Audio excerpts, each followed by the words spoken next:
আসসালামু আলাইকুম রহমতুল্লাহ বরকাত। আলহামদুলিল্লাহ, সালাতু ওয়াসসালামু আলা রাসূলিল্লাহ ওয়া আলা আলিহি ওয়া আসহাবি আজমাইন। সমস্ত প্রশংসা আল্লাহ রাব্বুল আলামিনের। আল্লাহ তাআলা আমাদেরকে চট্টগ্রামের বুকে এক নতুন বিপ্লবের স্বাদ আমাদেরকে আল্লাহ তাআলা আস্বাদন করার তৌফিক দিয়েছেন। কথা শুনতে পাওয়া যাচ্ছে না? না, এবার এবার ঠিক আছে না? আচ্ছা, ঠিক আছে। তো কেমন লাগছে আপনাদের? মাশাআল্লাহ, আল্লাহ তাআলা কবুল করুক। তো আমি আর কথা না বাড়িয়ে আমি মূল টপিকে চলে যাই। আমার যে আজকে যে টপিকটা আমাকে দেওয়া হয়েছে, টপিকটা একটু ব্যতিক্রম, তবে এই বিষয়ে আলোচনা হওয়া দরকার। কারণ একটা ইসলামী রাষ্ট্রের কথা যখন আমরা বলছি, তখন সেই রাষ্ট্রের যে বিভিন্ন রাষ্ট্রীয় যে বডিগুলো থাকবে, সেই বডিগুলোর রূপরেখা একটা ইসলামী রাষ্ট্রে কেমন হতে পারে, সেই বিষয়গুলো সম্পর্কে আমাদের আলোচনা চালিয়ে যেতে হবে এবং এই বিষয়ে পর্যাপ্ত ন্যারেটিভ আমাদেরকে তৈরি করতে হবে, আমাদেরকে বলতে হবে। কারণ আমরা যখন ইসলামী রাষ্ট্রের কথা বলছি, তখন অনেকেই এটাকে হেসে উড়িয়ে দেওয়ার চেষ্টা করছে যে এটা আবার কেমন, ইসলামী আবার রাষ্ট্র হবে কিভাবে। কিন্তু আমাদেরকে খুব খুব স্পষ্টভাবে একটা ইসলামী রাষ্ট্র যখন হবে, সেখানে মন্ত্রণালয় কাঠামোগুলো কেমন হতে পারে, সেখানে আজকে আমি যেটা আলোচনা করব আমলাতান্ত্রিক যে কাঠামো, সেটা কেমন হতে পারে, কিভাবে আজকে আধুনিক রাষ্ট্রে যে প্রবলেমগুলো রয়েছে, সেই সব প্রবলেমগুলো ইসলাম কিভাবে সলভ করবে। হ্যাঁ, যেহেতু আমাদের সামনে এখন এক্সিস্টিং রাষ্ট্র খুব বেশি নাই, একটা দুটো রাষ্ট্র আছে, বা সেখান থেকেও পর্যাপ্ত তথ্য আমরা সব বিষয়ে পাচ্ছি না। যার কারণে এই বিষয়গুলো নিয়ে আমাদেরকে ক্রমাগত আলোচনা চালিয়ে যেতে হবে, যাতে করে আমরা আমাদের নিজেদের মধ্যে এই বিষয়গুলো স্পষ্ট হয়। ইসলামী রাষ্ট্রের ধারণা, ইসলামী রাষ্ট্র যে কিভাবে মানুষের কল্যাণ সার্ভ করবে, এই বিষয় সম্পর্কে আমাদের নিজেদের ধারণা যেন স্পষ্ট হয়, এবং তারা তারা যখন কোশ্চেন তুলবে, আমরা যেন পর্যাপ্ত জবাব তাদের জন্য রেডি রাখতে পারি, সেই বিষয়গুলো সম্পর্কে আমাদের এখন থেকে আলোচনা চালিয়ে যেতে হবে। যার কারণে আমার আজকে যে টপিকটা, এটা আপনাদের কাছে কিছুটা মানে আনইন্টারেস্টিং মনে হতে পারে, যে এটা হয়তো তত ইন্টারেস্টিং না, কিন্তু আমার মনে হয় যে এটা নিয়ে আমাদের জানা থাকা দরকার, আমাদের বিষয়টা ক্লিয়ার থাকা দরকার। হ্যাঁ, আমি জানি না আমি কতটুকু মানে ইন্টারেস্টিং ভাবে আপনাদের সামনে এটা তুলে ধরতে পারবো, কিন্তু আমার মনে হয় যদি আপনি একটু ধৈর্য ধরে শোনেন এবং ব্যাপারগুলো বোঝার চেষ্টা করেন, আশা করি এটা খারাপ লাগবে না ইনশাআল্লাহ। তো মূলত আজকে আমার আলোচনার বিষয়টা হচ্ছে বর্তমান রাষ্ট্রের যে আমলাতান্ত্রিক জটিলতা, সেটা এবং ইসলামী রাষ্ট্র কিভাবে এই জটিলতার সলিউশন করবে, সে বিষয়টা নিয়ে আজকে আমি আপনাদের সামনে একটা রূপরেখা পেশ করতে চাই। তাহলে আমরা ছবিতে দেখতে পাচ্ছি যে ব্যুরোক্রেসি, আমলাতন্ত্রকে কি বলা হয়? ব্যুরোক্রেসি বলা হয়, তাই না? তো আমরা দেখতে পাচ্ছি যে বর্তমান রাষ্ট্রে যে আমলাতন্ত্র, আধুনিক রাষ্ট্রে, এইটা কি রকম হয়, মানে কাগজপত্রের চাপে সে হারাই গেছে, তাই না? আমরা দেখতে পাচ্ছি যে এত কাগজ, আপনি যখন যে কোনো সরকারি অফিসে যখন আপনি যাবেন, আপনাকে বলা হবে যে মানে এক গাদা কাগজের তারা তারা দাবি করে, তাই না, যে এই কাগজ সেই কাগজ, এগুলো এগুলো নিয়ে আসেন, নাহলে পরে কাজ হবে না। আবার যখন আপনি সেগুলো নিয়ে যান, তখন আবার নতুন কাগজ তারা বলে যে এটাও লাগবে। হ্যাঁ, এমনকি আজকে আবার আমরা দেখলাম যে অনলাইন হচ্ছে, সবকিছু অনলাইন হয়ে যাওয়ার পরও তাদের অফলাইন কাগজ লাগবে।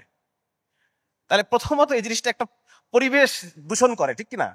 এই কাগজ তৈরি হচ্ছে গাছ থেকে, তার মানে এরা যে এত কাগজ চায়, তার মানে আমাদের পরিবেশটা নষ্ট হচ্ছে। হ্যাঁ, গাছপালা কেটে আমরা সাফ করে ফেলতেছি এবং সেগুলো দিয়ে, হ্যাঁ, সুতরাং এটা একটা প্রবলেম। আমরা ছবিটা দেখে বুঝতে পারতেছি যে এটা একটা সমস্যা তৈরি করছে। আচ্ছা, কিভাবে পরের স্লাইডে যেতে পারতেছি না কেন? আচ্ছা, এটা আমি তো করি নাই, ঠিক আছে, এটাকে স্লাইড মোডে দিয়ে দিই।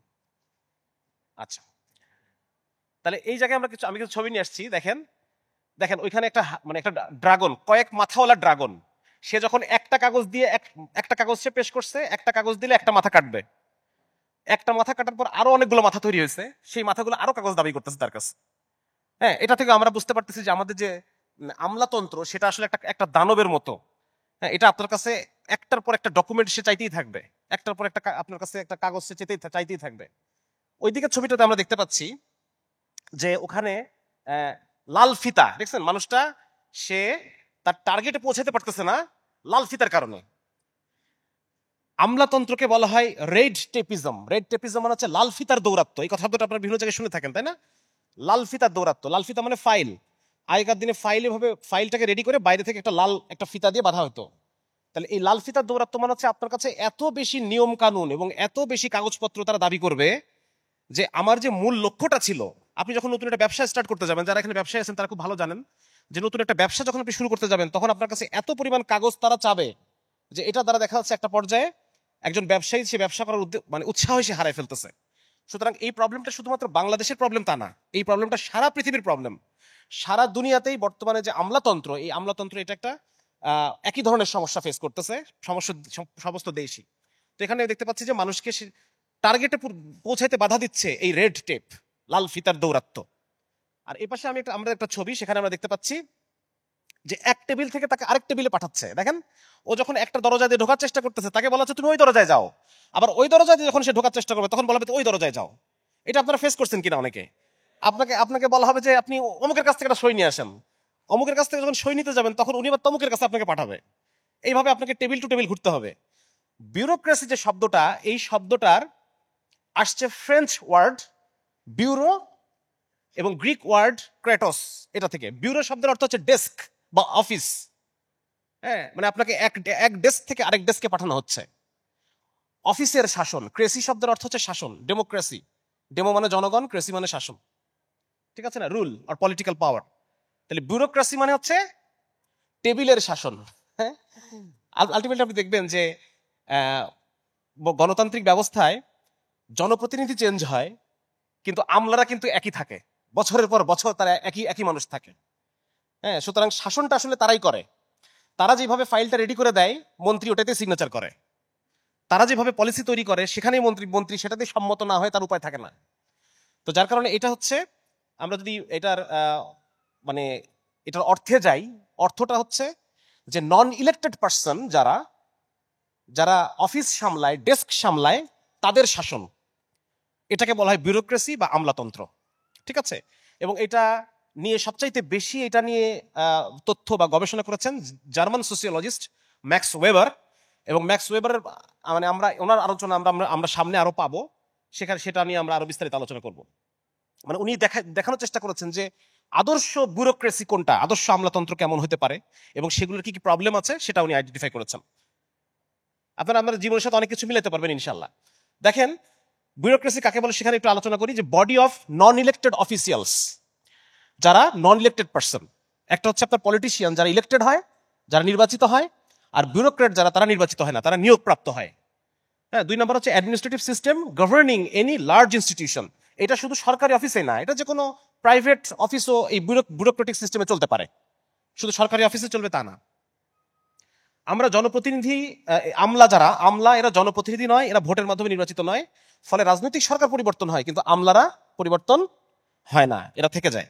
এই জন্য দেখেন, যে পাশের ছবিটা আপনারা দেখেন, সে শিকড় বাকর গেড়ে বসছে আর কি, শিকড় বাকর ছড়ায় সে তার চেয়ারে আঁকড়ায় ধরে বসে আছে। সে কখনো সরবে না, ওখান থেকে নড়বে না সে। হ্যাঁ, তাকে অন্য পোস্টে দেওয়া হবে, কিন্তু আলটিমেটলি ওরাই থেকে যাবে, ঠিক আছে। আচ্ছা, আমলারা হচ্ছে সরকারের অংশ যারা অনির্বাচিত। এই বিষয়টা আমরা বুঝতে পারলাম, এটা নিয়ে খুব বেশি আলোচনা কিছু নাই। ম্যাক্স ওয়েবার তিনি বলতেছেন যে আদর্শ আমলাতন্ত্রের এই 6টা বৈশিষ্ট্য থাকবে। এই 6টা বৈশিষ্ট্য, তার মধ্যে একটা হচ্ছে অথরিটিক্যাল হায়ারার্কি। হায়ারার্কি মানে হচ্ছে একজনের উপর আরেকজন, আরেকজনের উপর আরেকজন, আরেকজনের উপর আরেকজন, দেখছেন না?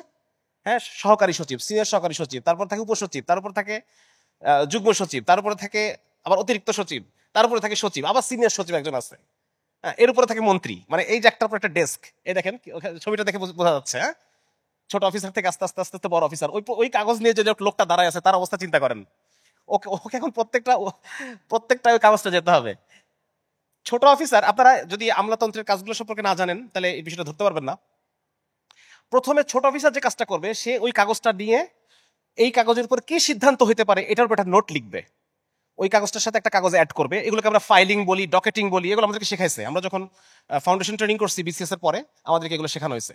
তো প্রথমে একটা ফাইল তৈরি করা হয়, ফাইলের সাথে একটা কাগজ অ্যাড করে এই ছোট অফিসার তার কমেন্টটা লিখবে যে এই ব্যক্তির আবেদনের পরিপ্রেক্ষিতে এই সিদ্ধান্ত দেওয়া যেতে পারে। এইটা আবার পরের টেবিলে যাবে। পরের টেবিলে যাওয়ার পর উনি আবার এটাকে চিন্তা ভাবনা করবে যে না, এটা করা যেতে পারে কিনা। ও আবার একটা নোট লিখবে, উনি একটা নোট লিখে আবার সামনের টেবিলে পাঠাবে, আবার পরের টেবিলে যাবে। মাঝখানে আবার কেরানিরা আছে, মাঝখানে আবার ওনার একজন পার্সোনাল সেক্রেটারি আছে, ওনার একজন পার্সোনাল সেক্রেটারি আছে, ওনারও আছে। তো এরকম প্রত্যেক কেরানি আবার নোট লিখবে। এভাবে করতে করতে উপরে যাবে। উপরে যাওয়ার পর ফাইনাল সিদ্ধান্ত আবার টুক টুক টুক করে নিচে নামবে। তার মানে এই লোকটা যে যদি একটা কাজের জন্য আবেদন করে থাকে, সেই আবেদনটা কতদিন লাগবে?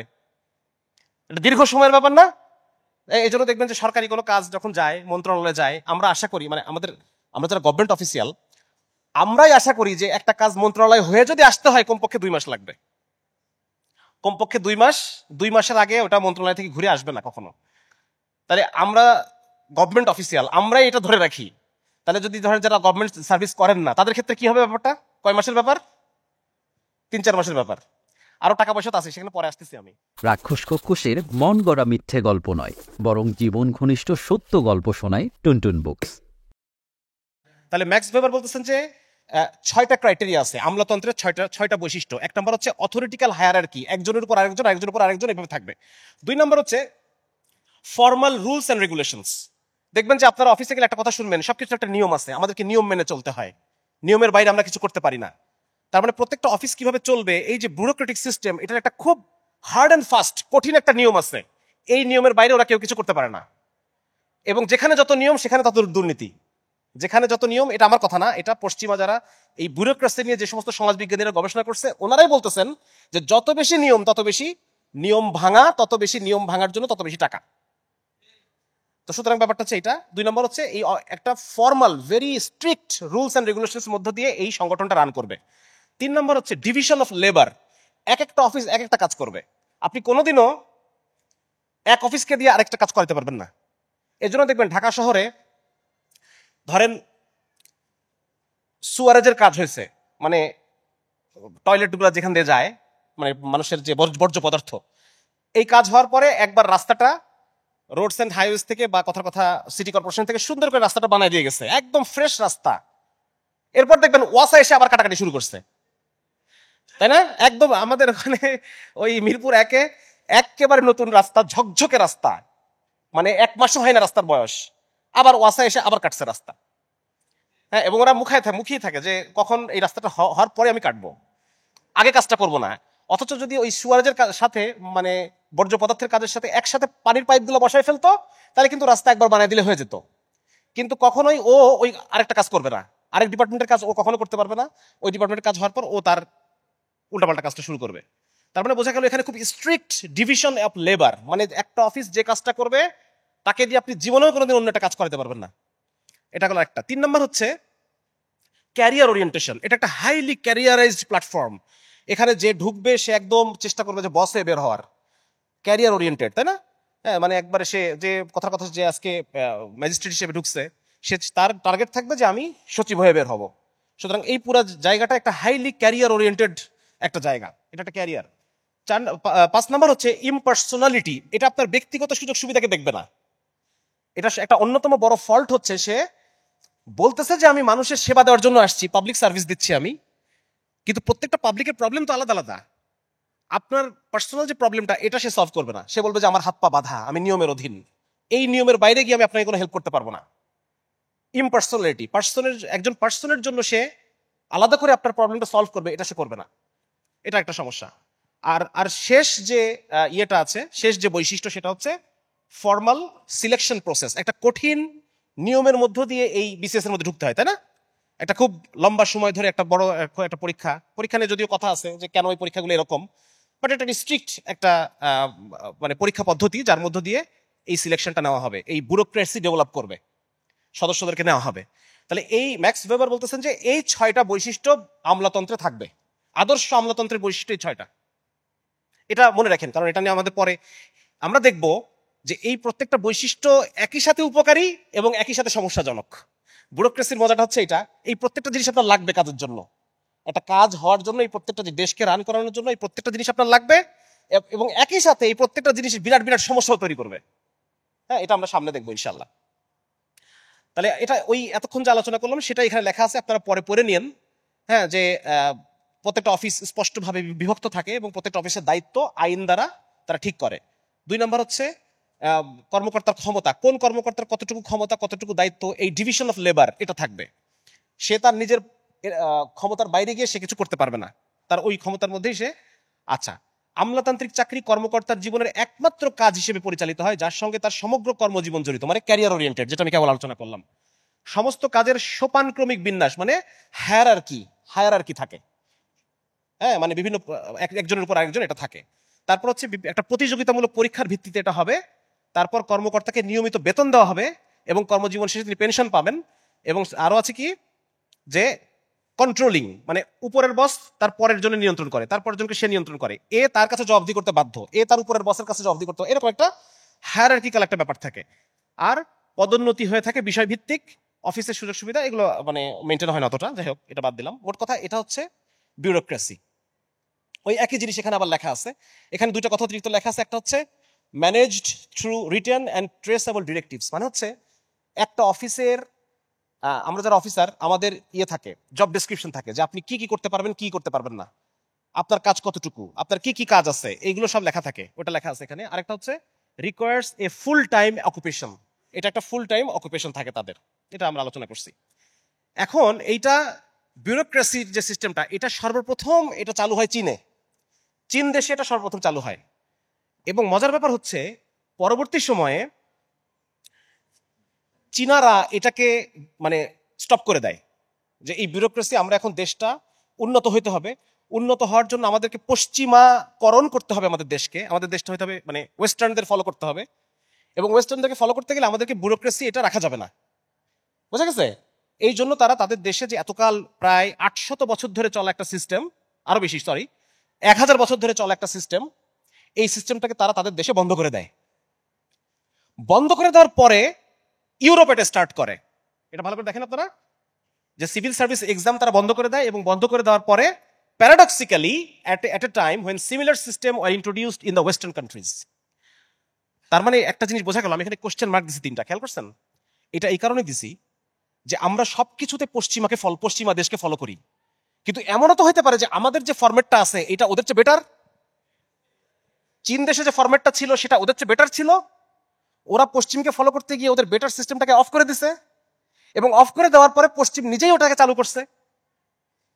এখন চীন হাই হাই করতেছে আমি তো আগে ভালো ছিলাম, আমি তো আমার নিজের যে স্ট্রাকচার ওটাই তো ভালো ছিল।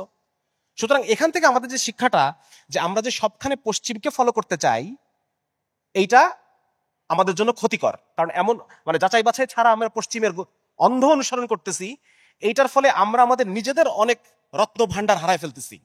আমার কথা বুঝতে পারছেন? এটা একটা গুরুত্বপূর্ণ আমাদের একটা টেক এখানে, যে আমরা অন্ধভাবে পশ্চিমকে ফলো করবো না, কারণ অলরেডি আমাদের নিজেদের হিস্ট্রিতে, আমাদের নিজেদের সংস্কৃতিতে, আমাদের নিজেদের ধর্মীয় স্ট্রাকচারের মধ্যে অনেক গুরুত্বপূর্ণ জিনিস রয়ে গেছে যেটা পশ্চিম আমার থেকে নিতে পারে।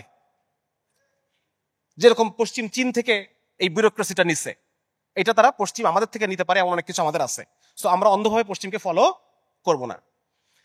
আচ্ছা, এবার আমরা একটু দেখি যে এখানে আলোচনাটা হচ্ছে ওই একই ধরনের আলোচনা, যে এখানে এখানে আগের স্লাইডে একটা আলোচনা আছে। দেখেন চীন যে ব্যুরোক্রেসি ডেভেলপ করছে, এই ব্যুরোক্রেসি ডেভেলপ করছে তারা কনফুসিয়াসের মতবাদে প্রভাবিত হয়ে। কনফুসিয়াস বলছেন, দেখেন কথাটা কি, it is more important to have virtuous people in government than to have a good system of law. Strong আইন কানুন থাকার চাইতে নেককার ভালো মানুষ গভর্নমেন্টে থাকা বেশি গুরুত্বপূর্ণ।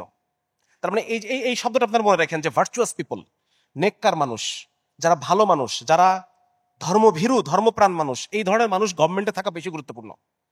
এখন পশ্চিম যখন সেকুলারাইজেশন হয়ে গেছে, এখন এই শব্দ পূরণ করবে কি দিয়ে? পশ্চিম তো সেকুলারাইজ হয়ে গেছে, আপনি এখন ভার্চু মাপবেন কি দিয়ে? কোন মানুষটা বেশি উত্তম?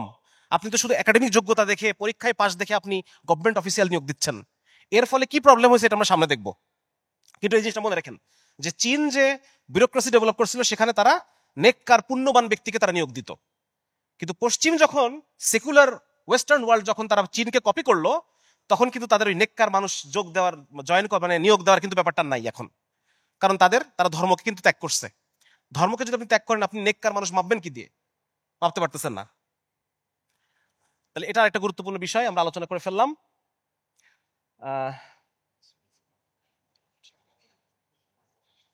আচ্ছা, আরেকটা গুরুত্বপূর্ণ বিষয় হচ্ছে অটোনমি। অটোনমি মানে হলো যে এই যে আমলাতন্ত্র, এদেরকে কি পলিটিক্যালি ইনফ্লুয়েন্স করা হবে নাকি পলিটিক্যালি ইনফ্লুয়েন্স করা হবে না, এটা নিয়ে আবার পশ্চিমে মানে ওয়েস্টার্ন যে একাডেমিক ডিসকাশন, সেখানে আবার প্রচুর বিতর্ক আছে। যে কোনোখানে তারা রিসার্চ করে বের করছে যে যদি আমলাদেরকে পলিটিসাইজ করা হয়, তাহলে পরে বেশি বেনিফিট, মানে মানুষের সেবা তারা বেশি পায়। আবার কোনো জায়গায় এটা আসছে যে যদি তাকে পলিটিসাইজ না করা হয়, তাদেরকে যদি নিজেদের উপর ছেড়ে দেওয়া হয় আমলাদেরকে, তাহলে পরে মানুষ বেশি ভালো সেবা পায়। এখন ধরেন ইসলামী রাষ্ট্র কায়েম হলো, ইসলামী রাষ্ট্র যখন আমলা নিয়োগ দিবে, তখন কি দেখবে? কে কত আল্লাহ ভীরু, কে কত নেককার, এই বিষয়গুলো খুব গুরুত্বপূর্ণ না আমাদের? আমরা যখন খলিফারা যখন নিয়োগ দিই, তখন এই বিষয়গুলো গুরুত্বপূর্ণ। এটাও এক ধরনের পলিটিসাইজেশন। আমি শুধু মেধার ভিত্তিতে নিচ্ছি না, আমি কি দেখে নিচ্ছি ইসলামের আদর্শের সাথে কে কতটুকু কমিটমেন্ট আছে। শেখ হাসিনা কাদেরকে নিছে? শেখ মুজিবের আদর্শের সাথে যার যত কমিটমেন্ট তাদেরকে আমি তত বেশি রিক্রুট করছি। এটা একটা পলিটিক্যালাইজেশন নাকি? একইভাবে ইসলাম যখন আমলাতন্ত্র রিক্রুট করবে তখন ইসলামও যেটা করবে, আমার আদর্শের সাথে না মিললে আমি তো তাকে নিয়োগ দিব না। সুতরাং এটা একটু মাথায় রাখেন, এটা আমরা শেষে আমরা বিষয়টা মিলাতে পারবেন। আমি আলোচনাটা অনেক কিছু কমপ্লেক্স তো আলোচনাটা, এটা অনেক কিছু আপনি মিলাতে পারবেন।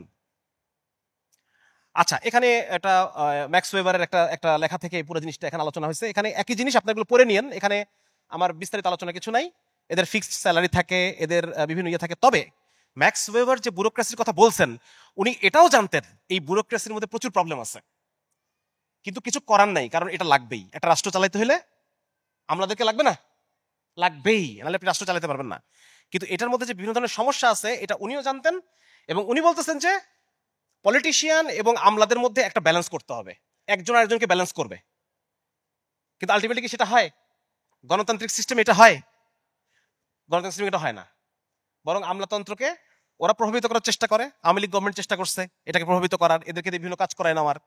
এবং আমলাতন্ত্র মানে কিন্তু শুধু আপনার যারা সচিব টচিব এরাই না, ডিসি সচিব এরা ছাড়াও পুলিশের যে এটাও একটা আমলাতন্ত্র, আর্মির যেটা ওটা মিলিটারি ব্যুরোক্রেসি, ওটাও একটা আমলাতন্ত্র। আবার যারা বিচারপতি টতি এরা, এগুলো আমলাতন্ত্র, এগুলো সবই আমলাতন্ত্রের মধ্যে পড়বে। ঠিক আছে? আচ্ছা, এখানে আলোচনাগুলো মোটামুটি হয়ে গেছে, এখানে আর নতুন করে আলোচনা নাই। মোটামুটি এই জায়গা থেকে আমি জিনিসগুলো নিয়ে আসছি। আচ্ছা, আরেকটা জিনিস ম্যাক্স ওয়েবার বলছেন, সেটা হচ্ছে ক্যাপিটালিজম বা পুঁজিবাদের বিকাশের জন্য আমলাতন্ত্র গুরুত্বপূর্ণ। সুতরাং আমরা দেখতে পাচ্ছি সারা পৃথিবীতে যে পুঁজিবাদের যে একচ্ছত্র যে একটা শোষণ এবং নির্যাতন সারা পৃথিবীতে চলতেছে, এইটার পিছনে বর্তমান আমলাতন্ত্রের যে সিস্টেম, এটার একটা বড় বড় একটা ভূমিকা এখানে আছে। হ্যাঁ, এটা ওই সমাজবিজ্ঞানী ওনারা বলে গেছেন। এবং উনি বলতেছেন capitalism in its modern stages of development requires the bureaucracy. ব্যুরোক্রেসিকে লাগবে, ব্যুরোক্রেসি ছাড়া ক্যাপিটালিজম আগাইতে পারবে না। ঠিক আছে? আচ্ছা, আমরা নেক্সট স্লাইডে যাই। এখন আমরা একটু দেখবো যে আমলাতন্ত্রের সমস্যাগুলো কি কি। আমরা মোটামুটি বুঝতে পারছি না আমলাতন্ত্র কি জিনিস, এটা আমরা বুঝে ফেলছি। এখন আমরা দেখবো এর সমস্যাগুলো কি কি। এই ভলান্টিয়ার একটু পানি দিবেন আমাকে। প্রথম সমস্যা হচ্ছে আমলাতন্ত্রের যে এইটা আগের যে জমিদারি প্রথা ছিল, সেই জমিদারি প্রথার একটা নতুন ধরন, কন্টিনিউয়েশন।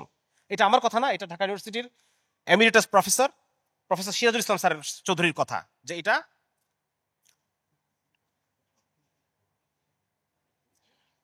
হচ্ছে এক তো এটা পুঁজিবাদের জন্য জরুরি, দুই নাম্বার হচ্ছে এটা আগের যে জমিদারি প্রথা ছিল, জমিদারি প্রথার মধ্য দিয়ে মানুষকে কন্ট্রোল করা হইতো।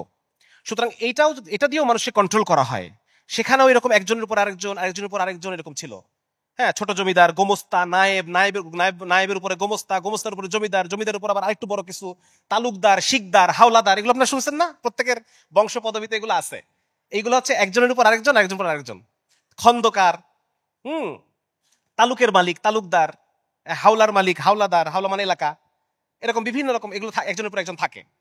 তাহলে উনি বলতেছেন যে পুঁজিবাদ এবং সমাজতন্ত্রের মধ্যে, সামন্তবাদ বা জমিদারতন্ত্রের মধ্যে একটা যোগসূত্র হচ্ছে এই আমলাতন্ত্র।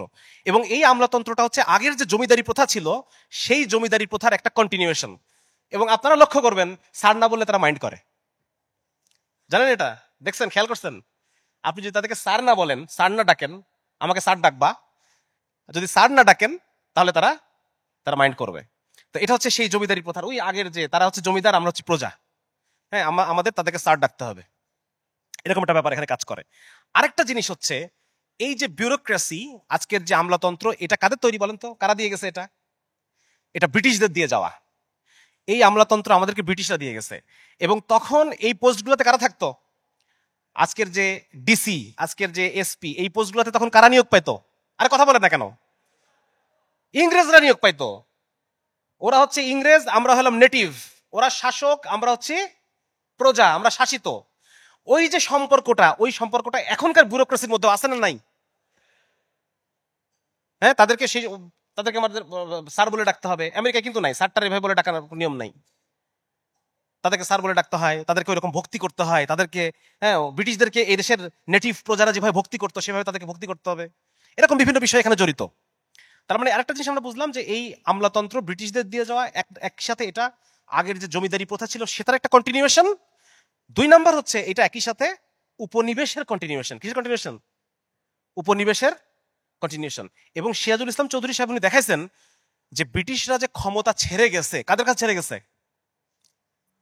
আপনার আমার কাছে, কৃষকের কাছে, ওলামায়ে কেরামের কাছে, কাদের কাছে ছাড়ছে?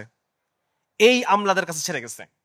এবং যত যারা পলিটিশিয়ান ওই সময়কার ছিল, দেখেন কয়েকজনের নাম আছে, সুরেন্দ্রনাথ বন্দ্যোপাধ্যায়, সুভাষ বোস, হ্যাঁ, বঙ্কিমচন্দ্র, এরা সবাই কিন্তু আমলা। বঙ্কিমচন্দ্র, নবীন সেন, রমেশচন্দ্র দত্ত, সুরেন্দ্রনাথ বন্দ্যোপাধ্যায়, মানে ওই সময়কার যারা কংগ্রেস যারা করছে, জওহরলাল নেহরু উনি একজন মানে জুডিশিয়াল ব্যুরোক্র্যাট, হ্যাঁ, একইভাবে জিন্না উনি ব্যারিস্টার ছিল, উনি কিছু সময় গভর্নমেন্ট জবও করছিল।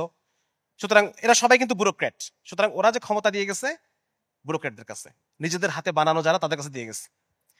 তার মানে এক ব্রিটিশ থেকে আরেক ব্রিটিশের কাছে ক্ষমতা আসছে। এটা বুঝে না? আমরা বুঝি তো এটা, না? এক ব্রিটিশ থেকে আরেক ব্রিটিশের কাছে। এখানে দেখেন আমি ছবিতে দেখানোর চেষ্টা করছি যে জমিদার আমলে আমলাতন্ত্র মানে জমিদারিটা কেমন ছিল, এরকম হায়ারার্কি ছিল, ওটা একই জিনিস এখানেও আছে। আবার এই পাশে আমি দেখানোর চেষ্টা করছি যে উপনিবেশের সাথে আমলাতন্ত্রের সম্পর্ক কি। তাহলে এটা হচ্ছে প্রথম প্রবলেম যে আমরা এখনো ব্রিটিশদের সেই ঘানি এখনো টানতেছি। আমরা সেই জমিদারি আমলের সেই শাসক প্রজা সম্পর্কের সেই ঘানি আমরা এখনো টানতেছি বর্তমান আমলাতন্ত্রের মধ্য দিয়ে। এবং এটা যে একটা প্রবলেম, এটা আমার আপনার কথা না, এটা সারা পৃথিবীতে যারা পাবলিক অ্যাডমিনিস্ট্রেশনের যারা স্পেশালিস্ট তারা বলতেছেন যে এই আমলাতন্ত্র যেটা চলতেছে এটা একটা প্রবলেম। বিশেষ করে ম্যাক্স ওয়েবার যে আমলাতন্ত্রের কথা বলছেন, ওয়েবারিয়ান ব্যুরোক্রেসি, এইটা একটা সমস্যা। এই প্রণব মুখোপাধ্যায় কে বলেন তো? প্রণব মুখার্জি কে? এটা ভারতের কি? ভারতের ফর্মার প্রেসিডেন্ট। উনি বলতেছেন যে আমলাতন্ত্র আমাদের উন্নয়নের সবচেয়ে বড় বাধা। আমলাতন্ত্র উন্নয়নের সবচাইতে বড় বাধা, এটাকে সংস্কার করতে হবে। দুটা জিনিস মাথায় রাখবেন, একই সাথে আমলাতন্ত্র আমাদের উন্নয়নের, একটা রাষ্ট্র পরিচালনার জন্য সবচেয়ে গুরুত্বপূর্ণ একটা জিনিস, গুরুত্বপূর্ণ একটা বডি, একই সাথে এটা রাষ্ট্রের উন্নয়নের জন্য সবচেয়ে বড় বাধা। সুতরাং এটাকে কি করতে হবে? আমাদের বাদ দিতে হবে।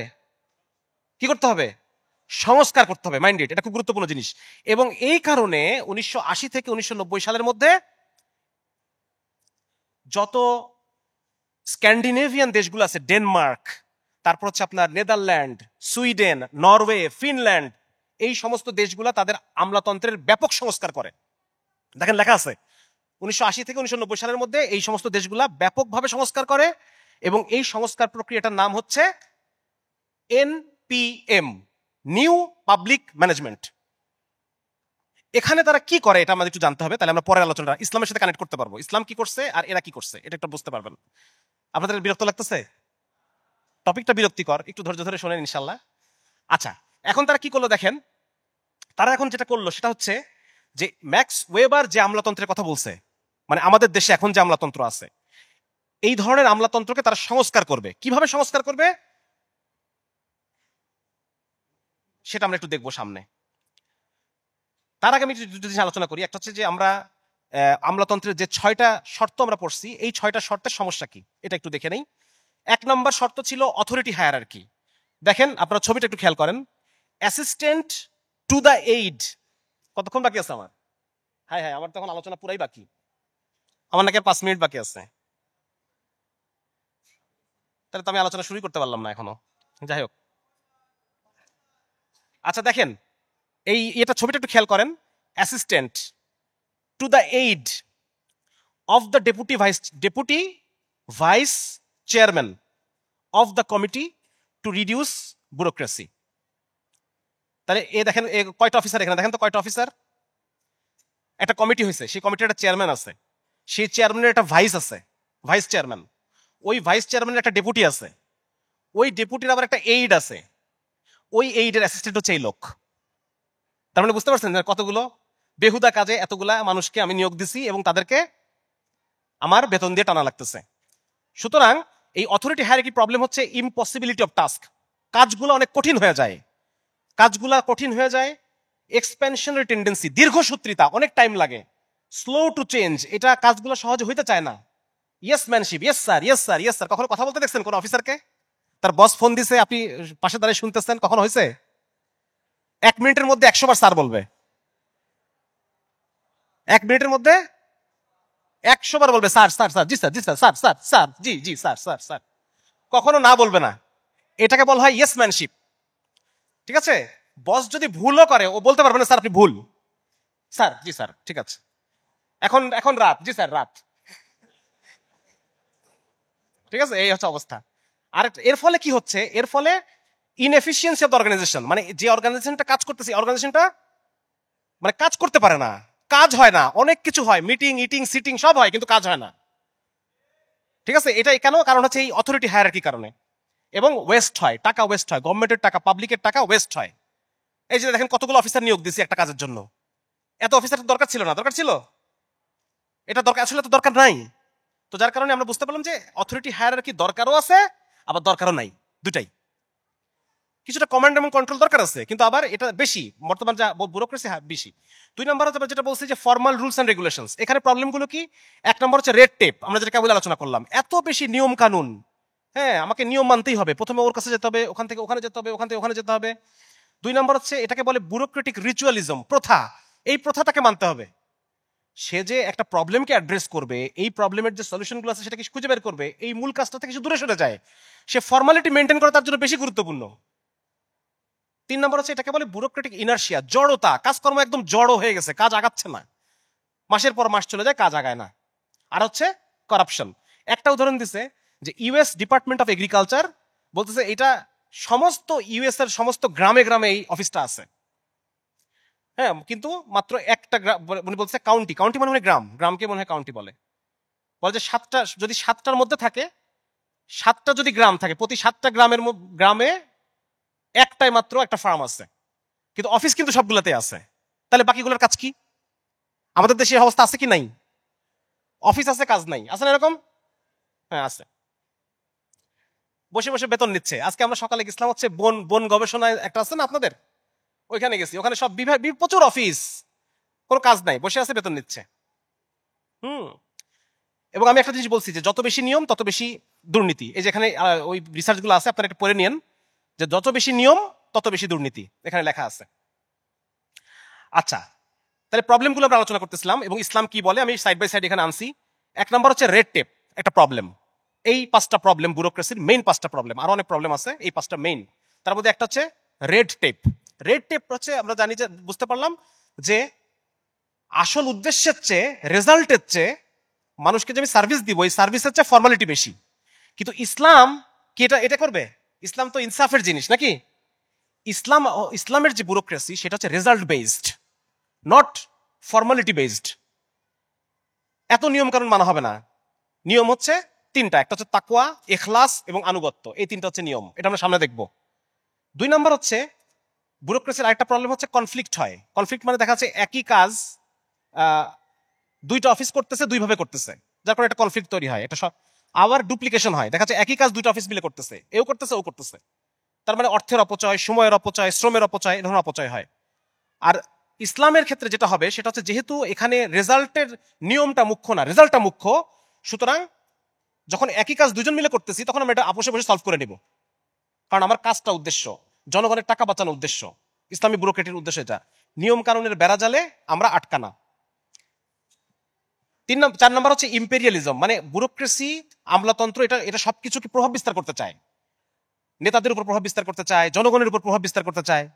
আর ইসলামী কাঠামোয় যে আমলাতন্ত্র সেটা হচ্ছে জনগণের খেদমত, জনগণের খেদমত। সুতরাং এটা প্রভাবের ব্যাপার না, এটা খেদমতের ব্যাপার, এটা ধর্মীয় দায়িত্ব, এটা ধর্মীয় দায়িত্ব।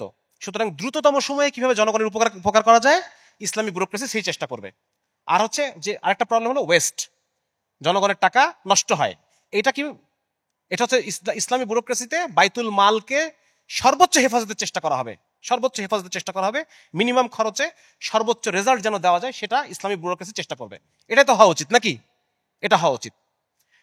এই জন্য আমি যে কিছুক্ষণ আগে বললাম যে বিভিন্ন দেশ তারা নিজেদের ব্যুরোক্রেসিকে, তারা আমলাতন্ত্রকে তারা সংস্কার করছে। কিভাবে সংস্কার করছে দেখেন, এই বাম পাশে আপনি যেটা দেখতে পাচ্ছেন এটা হচ্ছে ব্যুরোক্রেটিক মডেল, আমলাতান্ত্রিক মডেল। দেখেন একজনের উপর আরেকজন, একজনের উপর আরেকজন। এর বদলে তারা নিয়ে আসছে নতুন একটা মডেল, এটাকে বলে টিম মডেল। কি মডেল? এটাকে বলা হয় টিম মডেল। দেখেন এখানে কি হচ্ছে, এখানে এই আমলাতান্ত্রিক যে ব্যাপার এটাকে ভেঙে বিভিন্ন টিম করে দেওয়া হয়েছে। এই দেখেন প্রত্যেক টিমে একজন বড় অফিসার আছে, ছোট অফিসার আছে, একজন পিয়ন আছে, বড় অফিসার, ছোট অফিসার, পিয়ন, বড় অফিসার, পিয়ন, ঠিক আছে না? এরকম টিম করা হয়েছে। এবং এই টিমের সবাই এনার কাছে জবাবদিহিতা করবে। একজনের উপর আরেকজন জবাবদিহি না, বরং সবাই মিলে আমিরের কাছে জবাবদিহিতা করবে। কার কাছে? প্রত্যেকটা জামাত বানানো হবে। আপনারা যারা তবলিগে গেছেন এই বিষয়টা ভালো বুঝতে পারবেন। তবলিগে রান্না করার জন্য একটা জামাত তৈরি করা হয়, ওই জামাতের একজন আমির দেওয়া হয়। ওই রান্নার টিমটা ওই আমিরের কাছে দায়বদ্ধ, একজনের উপর আরেকজন দায়বদ্ধ না, সবাই মিলে একটা আমিরের কাছে দায়বদ্ধ। বোঝা গেল? বিভিন্ন কাজের জন্য, ধরেন 10টা কাজের জন্য আপনি 10টা জামাত তৈরি করলেন, সেই 10টা জামাতে 10 জন আমির তৈরি করলেন। এই 10 জন আমির একজন আমিরের কাছে দায়বদ্ধ। মানে হায়ারার্কিও আছে, আবার হায়ারার্কি নাই, দুটাই একটা কম্বাইন্ড সিস্টেম। দেখেন, আপনারা খেয়াল করেন, এই দুটো ছবি কম্পেয়ার করেন, দুটো ছবি কম্পেয়ার করে দেখেন যে টিম করা হয়েছে। ঠিক এই কাজটাই করছে ওই যে এনপিএম, যেটাকে আমরা বললাম, ওই এনপিএম এই কাজটা করছে। তারা ভেঙে ভেঙে ছোট ছোট টিম করে দিছে।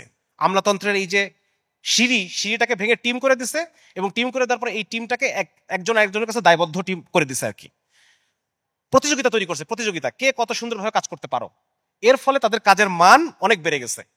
ঠিক আছে, এইভাবে করে দুটা টিম দেখেন, এই যে সেখানে লেখা, এই কথাগুলো লেখা আছে এখানে, যে তারা ব্যুরোক্রেসিকে স্মলার ইউনিট করে দিছে। হ্যাঁ, এবং এটা ব্রাজিলে দেখা গেছে। ব্রাজিলে একটা সময় ছিল 80 থেকে 90, 45 থেকে 1980, এই সময়ের মধ্যে ব্রাজিলে তাদের ইকোনমিক গ্রোথ এত বেশি, 7% হারে ইকোনমিক গ্রোথ হচ্ছে। কেন? তারা বলছে তারা ফ্র্যাগমেন্ট করছে পাবলিক অ্যাডমিনিস্ট্রেশনকে with thousands of scattered agencies. মানে এই ব্যুরোক্রেসি সিস্টেম তারা রাখে নাই, তারা ছোট ছোট ছোট ছোট করে দিচ্ছে।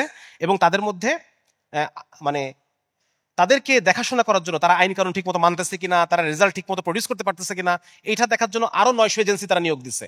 এবং এর মধ্য দিয়ে তারা তাদের অর্থনৈতিক প্রবৃদ্ধির হার অনেক বেশি বেড়ে গেছে। ঠিক আছে, এই জিনিসটা ফলো করা হয় প্রাইভেট সেক্টরে, মেইনলি প্রাইভেট সেক্টরে ফলো করা হয়। এবং তারা বলতেছে প্রাইভেট সেক্টরের এই অ্যাডমিনিস্ট্রেশনটা যদি আমরা পাবলিক সেক্টরে নিয়ে আসি, তাহলে পাবলিক সেক্টরের রেজাল্টও বেড়ে যায়। সুতরাং এই ব্যুরোক্রেটিক মডেলকে আমাদের সংস্কার করতে হবে, এবং সংস্কার করে এই টিম মডেল নিয়ে আসতে হবে। এবং এই টিম মডেলটা আমরা দেখলাম যে 1980-90 দশকে অনেকগুলা স্ক্যান্ডিনেভিয়ান দেশ, নর্ডিক দেশ, তারা এটাকে অ্যাপ্লাই করছে এবং তারা এটা সুফল পাইছে। আজকে এই দেশগুলোতে আপনার সবচেয়ে বেশি জীবন মান, না আমরা জানি তো, সবচেয়ে বেশি জীবন মান Norway, Finland, Sweden, Denmark, Netherland, এগুলোতে সবচেয়ে বেশি মানুষের শান্তি নাকি বেশি, হ্যাপিনেস ইন্ডেক্স। হ্যাঁ, তো এর মধ্যে এটা একটা কারণ। ইসলামের ম্যানেজমেন্টটা কেমন? এক নম্বর হচ্ছে ইসলামের ম্যানেজমেন্ট একটা টিম থাকবে, শুরা। টিমটাকে কি বলতেছি? শুরা, আলোচনা সাপেক্ষে কাজ করবে তারা। 2 নম্বর হচ্ছে এই টিমে আবার একটু হায়ারার্কিও থাকবে। কি থাকবে? একজন আমির থাকবে, একজন আমির থাকবে। এবং আমির একজনই হবে, একাধিক না, একজন হবে। এবং আমির হওয়ার ক্রাইটেরিয়া কি? নিজ থেকে আমিরত্ব চাওয়া যাবে না, নিজ থেকে আমিরত্ব চাওয়া যাবে না। যাকে দায়িত্ব দেওয়া হবে সে পাবে, কেউ নিজে চাইতে পারবে না। এবং আমিরের সমালোচনা যারা শুরা তারা করতে পারবে না, পারবে না? আমির সাহেব কাজটা ভুল হচ্ছে, এটাকে ঠিক করে, এটা এরকম না, এটা এরকম হওয়া উচিত। হ্যাঁ, এটা বলতে পারবে তো? তাহলে এখানে দেখেন ইয়েস ম্যানশিপ আছে এবং নো ম্যানশিপও আছে, আছে কি না? একই সাথে সে আমিরের সমালোচনাও করবে, আবার আমির যদি এটা ফয়সালা করে দেয় তখন সেটা মানা তার জন্য ওয়াজিব। আমিরের ফয়সালা, আমির যদি মাশওয়ারা সাপেক্ষে কোনো একটা ফয়সালা করে, এটা মানা সবার জন্য ওয়াজিব। হ্যাঁ, সুতরাং আমরা দেখলাম যে এখানে একটা ইয়েস ম্যানশিপও আছে, একটা নো ম্যানশিপও আছে, তাহলে কম্বাইন হয়েছে নাকি? আরেকটা হচ্ছে উদ্দেশ্য হচ্ছে কি? অ্যাকমপ্লিশমেন্ট, কাজটাকে সফলভাবে করে নিয়ে আসা। ফর্মালিটি জরুরি না, নিয়ম কানুনের বেড়াজাল নাই, কাজের লক্ষ্য হচ্ছে আসল, রেজাল্ট হচ্ছে আসল। এই যে আমরা দেখলাম রেজাল্ট ফোকাসড, ইসলামের যে অ্যাডমিনিস্ট্রেটিভ সিস্টেম সেটা রেজাল্ট ফোকাসড। আর 4 নাম্বার হচ্ছে এই যে টিম তৈরি করা, বিভিন্ন কাজের জন্য জামাত তৈরি করা, টিম তৈরি করা, এটাকে আমরা বলতেছি street level bureaucracy. Street level ব্যুরোক্রেসিটা ফ্র্যাগমেন্টেড হইতে হবে, ফ্র্যাগমেন্টেড। এই এনপিএম মডেল হচ্ছে এটা। তাহলে ইসলাম যে ব্যুরোক্রেসির কথা বলে সেই মডেল ওরা অ্যাপ্লাই করছে, এবং অ্যাপ্লাই করে তারা আজকে পৃথিবীর সবচেয়ে উন্নত দেশ, নাকি? আমার কথা বুঝে আসতেছে? এবং ঠিক আজকে আমি যে আর্টিকেল থেকে আলোচনা করতেছি, উনি ঠিক একই জিনিস সুপারিশ করছে। উনি বলতেছে যে সবচাইতে বেস্ট রেজাল্ট আসে যদি আমরা ওয়েবারিয়ান যে আমলাতন্ত্র, ওই যেটা প্রথমে আলোচনা করলাম, ওইটার সাথে যদি আমরা এনপিএম মডেল, দুটাকে যদি আমরা একসাথে করতে পারি, সবচেয়ে বেস্ট রেজাল্টটা পাওয়া যাবে।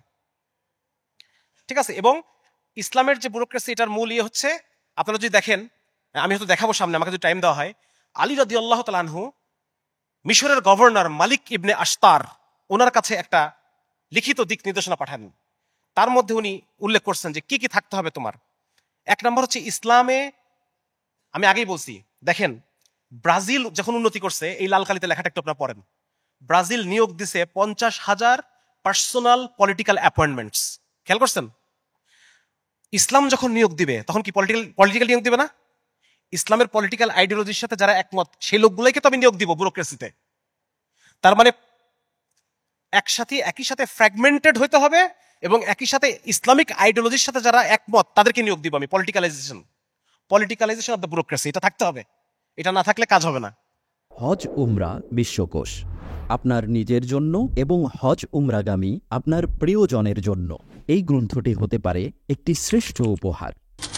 তাহলে দেখেন, যাদের তাকওয়া আছে এই লোকগুলোকে আমি নিয়োগ দিব। 2 নম্বর হচ্ছে যাদের ইখলাস আছে তাদেরকে আমি নিয়োগ দিব, এবং যারা কমান্ড ফলো করবে, আনুগত্য করবে, তাদেরকে আমি নিয়োগ দিব। সুতরাং আদর্শের সাথে ঐক্যমত এটা দরকারও আছে, আবার মেরিটোক্রেসি বা মেধাভিত্তিক এটাও দরকার আছে। দুটো কম্বাইন্ড হতে হবে। তাহলে আমরা একটা জিনিস দেখলাম যে হায়ারার্কি এবং টিম কম্বাইন্ড হতে হবে। 2 নাম্বার ইয়েসম্যানশিপ নোম্যানশিপ এটা কম্বাইন্ড হতে হবে। 3 নাম্বার রেজাল্ট ফোকাস থাকতে হবে, আবার নিয়ম কানুনও থাকতে হবে, দুটোই থাকতে হবে। এবং 4 নাম্বার হচ্ছে ফ্র্যাগমেন্টেড হইতে হবে, আবার হায়ারার্কিও থাকতে হবে, এটাও থাকতে হবে, সবই হইতে হবে। এবং ইসলাম ঠিক ওই মডেলটাই দিছে কি দিছে না? ওই মডেলটা ইসলাম দিছে। ঠিক আছে, এগুলো আপনারা সব পড়ে নিন যে আসলে ইসলামী কর্তৃপক্ষ এটাকে প্রভাবিত করবে। যারা প্রভাবিত করবে, who control the patrons appointments আর দ্য রাইট ওয়ান্স, মানে করাপশন দুর্নীতি তখনই কমবে যদি আমি সঠিক মানুষ, ভালো মানুষকে যদি আমি নিয়োগ দিই। ভালো মানুষকে যদি আমি নিয়োগ দিতে পারি শুধু মেরিটের ভিত্তিতে না। এই দেখেন আগে এখানে বলছে যে শুধু মেরিটোক্রেসি, শুধু আপনি পরীক্ষায় যারা ভালো করতেছে তাদেরকে নিচ্ছেন, তাদের আদর্শকে আপনি দেখতেছেন না, তাহলে পরে দুর্নীতি বাড়বে। কি বলতেছে? দুর্নীতি বাড়বে, কারণ সে সমস্ত অলিগলি জানে, সে মেধাবী ছেলে, সে নিয়ম কানুন জানে, সে জানে যে কিভাবে আমি আইন কানুনকে বেকায় মানুষের কাছে টাকা নিতে পারবো। সুতরাং শুধু মেরিটোক্রেসি দুর্নীতি বাড়ায়, আবার মেরিটোক্রেসি যদি পলিটিকাইজেশন হয় তাহলে পরে দুর্নীতি কমে। তারা বলতেছে আদর্শের লোক নিতে হবে, অন্য মানে এলোমেলো লোক নেওয়া যাবে না। এখন আপনাদের সামনে আমি যে আলোচনা করে শেষ করে দেবো, আমি আর বেশি আলোচনা করার সুযোগ নাই। সেটা হচ্ছে, আর আমার শেষ করা মানে তো বুঝছেন আরো আধা ঘন্টা। পানি গেল কই? আচ্ছা, আপনাদের খারাপ লাগতেছে? আচ্ছা যাক, দেখেন আপনি যত যাই করেন না কেন, আপনি যদি ভালো মানুষ তৈরি করতে না পারেন, আপনার কোনো মডেলই কাজ করবে না। এই টিম মডেলও কাজ করবে না, ওই হায়ারার্কি মডেলও কাজ করবে না। দুটাকে জয়েন্ট দিয়ে নতুন যেটা বানাবেন ওটাও কাজ করবে না। আপনার মানুষের ইন্টারনালি মানুষকে কন্ট্রোল করতে হবে। আপনি এমন মানুষ তৈরি করবেন যে নিজেই নিজেকে কন্ট্রোল করতে পারে, নাকি? এরকম না করলে পরে তো আপনি কোনো মডেলই কাজ করতে পারবেন না। ইসলামী রাষ্ট্র ঠিক এই কাজটাই করে, এটা হচ্ছে একদম মৌলিক কাজ। ইসলামী রাষ্ট্র এই কাজটা করবে। এই কাজটা কিভাবে করে দেখেন। একজন মানুষের এই যে বেগুনি কালারের যে অংশটা দেখতেছেন, এই অংশটা হচ্ছে মানুষের অটোমেটিক সেন্টার। এই অংশটা মানুষের অটোমেটিক সেন্টার। এই এলাকায় হচ্ছে ওই কাজগুলাই হয়, আমাদের সাবকনশিয়াস মাইন্ডে যে কাজগুলো হয় অটোমেটিক, সেই কাজগুলো এখানে হয়। এখানে দেখেন, আমি দেখানোর চেষ্টা করছি যে আমাদের যে ব্রেনের ফাংশন, এই ব্রেনের ফাংশনটা 3টা ধাপে হয়। 1 নম্বর ধাপ হচ্ছে নিম্নতর কেন্দ্র। নিম্নতর কেন্দ্র হচ্ছে এই যে এলাকাগুলা, মানে বেগুনি অংশের নিচে, বেগুনি অংশের নিচে যে অঞ্চলগুলা, এইগুলো হচ্ছে আমাদের নিম্নতর কেন্দ্র। নিম্নতর কেন্দ্রের কাজ হচ্ছে বিভিন্ন বডির যে বিভিন্ন ফাংশন যেগুলো আছে, হাঁটা চলা, তারপর হচ্ছে আপনার বডির টেম্পারেচারকে মেনটেন করা, আপনার বডির গ্লুকোজ যখন নাই আপনার ক্ষুধা লাগবে, তারপর হচ্ছে যখন আপনার শরীরে পানি কমে গেছে আপনার তখন পিপাসা লাগবে, বুঝছেন? এই যে জীবের জীবন ধারণের জন্য যেগুলো লাগে সেই কাজগুলো করবে নিচের অংশটা। বেগুনি কালারের যে অংশটা সেটাকে আমরা বলছি লিম্বিক বা বর্ডার জোন, এটাকে আমরা বলছি বর্ডার। এর কাজ হচ্ছে যে কাজগুলো আমরা চিন্তা ছাড়াই করি সেই কাজগুলো করবে ও।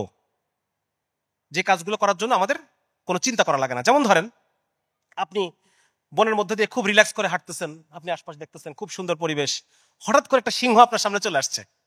এখন কি আপনি চিন্তা ভাবনা করবেন যে এটা কোথায় যেন তোমাকে দেখেছি, হ্যাঁ এখন আমার কি করা দরকার, কোন যেন একটা অনুষ্ঠানে দেখলাম সিংহ আসলে কি যেন করতে হয়, এত কিছু চিন্তা করার টাইম আছে আপনার? নাকি আপনার চোখে পড়া মাত্রই আপনি ঘুরবেন, দৌড় দিবেন, আশপাশে কোনো গাছ পেলে দৌড়ে উঠবেন, এবং এই কাজটা আপনি 1 সেকেন্ডের মধ্যে করবেন? নাকি আপনার ব্রেইন অটোমেটিক কাজ, যে কাজগুলো সেমি অটোমেটিক, মানে আপনার এত চিন্তা করার টাইম নাই। আপনার ওয়ার্কিং মেমোরি, এটাকে বলে ওয়ার্কিং মেমোরি। ওয়ার্কিং মেমোরি মানে যেটা আপনি খুব ইনস্ট্যান্ট যে মেমোরিগুলো আপনি ইউজ করেন, ওই কবে কি হয়েছে না হয়েছে না, এটা তো অন্য জিনিস, ওই মেমোরি না। ইনস্ট্যান্ট আপনার হাতের কাছে যে মেমোরিগুলো দরকার হবে সেই মেমোরিগুলো থাকে এই বেগুনি জায়গায়। কোথায় থাকে? এই যে বেগুনি, আমার দিকে তাকায় না, স্লাইডের দিকে তাকান, হ্যাঁ এই বেগুনি জায়গায়। আরেকটা জায়গা আছে সেটা হচ্ছে উচ্চতর কেন্দ্র। উচ্চতর কেন্দ্র কোনটা? এই যে সবুজ, সবুজ যে জায়গাটা এবং তার উপরের যে জায়গাটা, এটা হচ্ছে উচ্চতর কেন্দ্র। এই এলাকাটার কাজটা কি?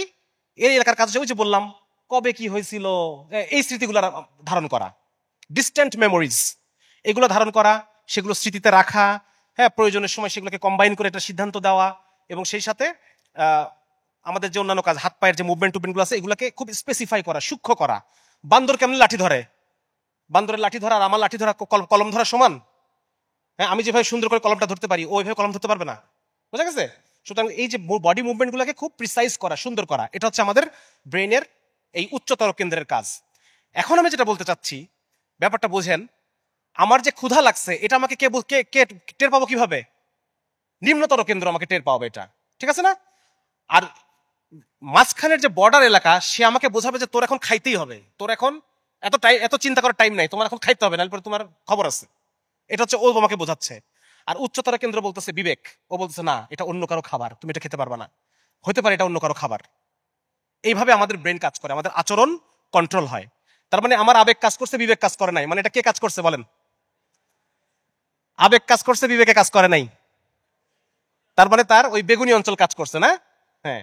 আর যখন বিবেক কাজ করবে তখন মানে কি ওই সবুজ অংশ কাজ করছে, ঠিক কিনা? তাহলে এখন আমাকে বলেন, যখন আপনার সামনে একটা কেউ নাই, আপনার সামনে কোনো সিসি ক্যামেরা নাই, কিচ্ছু নাই, আপনার সামনে এখন এক বান্ডিল টাকা আপনি পাই গেলেন, এখন এই টাকাটা নিতে হবে, এটা নিয়ে ফেলবো আমি, এটা আপনাকে কে বলবে? কে বলবে বলেন? এই বেগুনি অংশ নাকি? আর এটা নেওয়া ঠিক হবে না, এটা আল্লাহ নিষেধ করছেন, এটা নেওয়া ঠিক হবে না, এটা তোমার প্রফেশনের সাথে যায় না, এটা তোমার রিপুটেশনের সাথে যায় না, এটার জন্য তোমাকে জাহান্নামের আগুনে জ্বলতে হবে। এগুলো কে বলতেছে? সবুজ অংশ। এটা বলতেও পারে নাও পারে, এটা মানে এক একজনের এক এক রকম, এটা কারো শক্তিশালী কারো শক্তিশালী না। কিন্তু যদি এই কথাটাই যদি সবুজ জায়গা থেকে আমি জোর করে ঢুকাই দিতে পারি বেগুনি জায়গায়, তখন কি হবে বলেন তো? কথা বলেন না কেন? তখন সে অটোমেটিক্যালি স্টপ হয়ে যাবে নাকি? এই চিন্তাটাই যদি আমি সবুজ জায়গা থেকে বেগুনি জায়গার মধ্যে দিতে পারি, তাহলে সে অটোমেটিক্যালি নিজেকে কন্ট্রোল করে ফেলবে। তাকে আরো এত চিন্তা করে কন্ট্রোল হওয়া লাগবে না। আমার কথা বুঝে আসতেছে? এত চিন্তা গবেষণা করে নিজেকে কন্ট্রোল করা লাগবে না তার, সে অটোমেটিক্যালি সে নিজেকে কন্ট্রোল করে ফেলবে, এত চিন্তা ভাবনা না করে। ইসলামী রাষ্ট্র ঠিক এই কাজটা করে। ইসলামী রাষ্ট্র একদম যে কথাটা আমি বললাম এই কাজটা করে। ওই স্মৃতি থেকে জান্নাত জাহান্নামের ভয়, হ্যাঁ, জান্নাত জাহান্নামের ভয়, তারপর আল্লাহ তাআলার প্রতি দায়বদ্ধতা, ইসলামের প্রতি কমিটমেন্ট, এই বিষয়গুলোকে ওই সবুজ জায়গা থেকে নিয়ে আসে কোথায়? বেগুনি জায়গায়। একজন আমলা আমি যখন তাকওয়া দেখে, ইখলাস দেখে একজন আমলাকে নিয়োগ দিব, তখন সে অটোমেটিক্যালি সে এমন মানুষ যে সে দুর্নীতি থেকে সে বেঁচে থাকবে। তার বিবেকটাকে আমি বিবেকের জায়গায় রাখি নাই, আবেগের জায়গায় ঢুকাই দিছি, এখন বিবেক তাকে অটোমেটিক্যালি নিয়ন্ত্রণ করতেছে। এই ব্যাপারটা ধরতে পারছেন আপনারা? কি বললাম? এই কাজটা ইসলাম করে। কিভাবে করে সেটা একটু আলোচনা করে আমি আমার আলোচনা দ্রুত শেষ করার চেষ্টা করবো ইনশাআল্লাহ। এই কাজটা ইসলাম করে হচ্ছে, যত বেশি আপনি একটা মানুষকে বলবেন ইসলামের কথা বলবেন, যত বেশি সে তার দৈনন্দিন কাজের সাথে কানেক্ট করতে পারবে। আমাদের সমস্ত অফিস আদালতে আপনি যদি হাদিস বলতে যান, বলবে যে আপনি এটা মসজিদে গিয়ে বলেন, এটা এখানে বলতে আসছেন কেন? এটা ধর্মনিরপেক্ষ রাষ্ট্র। যদি বলি যে আমরা আমাদের অফিসারদেরকে ইসলামের আঙ্গিকে বড় করতে চাই, ইসলামের আঙ্গিকে ট্রেনিং দিতে চাই অফিসারদেরকে, তখন বলবে যে না, এখানে হিন্দু অফিসারও আছে, সুতরাং এখানে ইসলামের কথা বলা যাবে না, এটা একটা ধর্মনিরপেক্ষ জায়গা, এখানে ধর্মের কথা বলবেন না। তাহলে ধর্মকে যদি আপনি বাদ দিয়ে দেন, ধর্মের আলোচনাকে যদি আপনি বাদ দিয়ে দেন, তাহলে আপনি এই কাজটা করতে পারবেন? এই কাজটা আপনি করতে পারবেন না যদি ধর্মের আলোচনা বাদ দিয়ে দেন। ইসলামী রাষ্ট্রের আমলাতন্ত্রে আমি যদি আপনাদেরকে দেখাই, মিশরের গভর্নরের প্রতি আলী রাদিয়াল্লাহু তাআলার নির্দেশনা, এটা আমি খুলতে পারতেছি না, যাই হোক, সেখানে বারবার আলী রাদিয়াল্লাহু তাআলা কথা বলতেছে, বারবার একটু পর পর বলতেছে যে ইত্তাকিল্লাহ, আল্লাহকে ভয় করো, তুমি আল্লাহকে ভয় করো, আল্লাহকে তুমি হাজির নাজির জানবা, হ্যাঁ, তুমি আল্লাহ সন্তুষ্টির জন্য কাজ করবা, তোমার দ্বারা যদি কেউ মজলুম হয় তো আল্লাহ তোমার উপর নারাজ হবেন। একটু পর পর এই কথা বলতেছেন, এবং এই কথাগুলো বারবার বারবার বলার দ্বারা কি হচ্ছে, আপনি একটা ট্রেনিং পিরিয়ডে যত তাকে আল্লাহর কথা বলবেন, তার মুখ দিয়ে আপনি আল্লাহর কথা বলাবেন, তাকে আল্লাহর কথা লেখাবেন, যত ভাবে তাকে ইনপুট দিবেন, তত বেশি তার ওই সবুজ জায়গা থেকে বেগুনি জায়গায় তার ওই জিনিসটা প্রবেশ করবে। এখন আপনি আমাকে বলেন, বর্তমানে যে ধর্মনিরপেক্ষ রাষ্ট্রের যে প্রজেক্ট, এটা কি মানুষের বডির সাথে যায় না? বডির সাথে যায় না?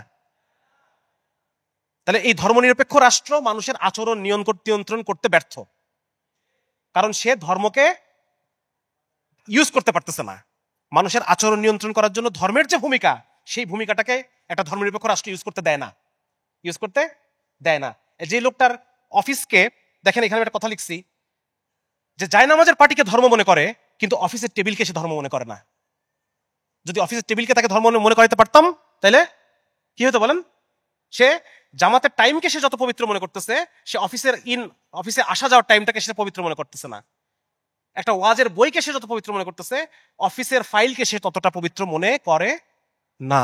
অথচ ওটা তো পাবলিক অ্যাফেয়ার, ওটা তো ততটাই পবিত্র নাকি? তাকে হিসাব দিতে হবে না? হিসাব দিতে হবে। সুতরাং আমার কথা হচ্ছে, ধর্ম রাষ্ট্র পৃথকীকরণ যে প্রজেক্ট, এই প্রজেক্টটা আমাদের শরীরের সাথে সামঞ্জস্যপূর্ণ না, আমাদের ব্রেনের সাথে সামঞ্জস্যপূর্ণ না, এবং এইভাবে আমাদের বডি, আমাদের মাইন্ড এইভাবে কাজ করে না। যার কারণে একটা secular bureaucracy is a failure. কিন্তু যখন ইসলামিক স্টেটে যখন যে ব্যুরোক্রেসিটা হবে, সেটা হবে একটা আদর্শ একটা জিনিস, যে জিনিসটা আমরা সবাই চাই। হ্যাঁ, এটা আমরা যেন এটা বুঝতে পারি আর কি। তো আমার আলোচনা এটুকুই ছিল, খুব বেশি আলোচনা নাই, শেষ। এবং বাকি আপনারা এই স্লাইডটা আমি আপনাকে দিয়ে দিব, এই তথ্যগুলো আপনারা পড়ে নিন।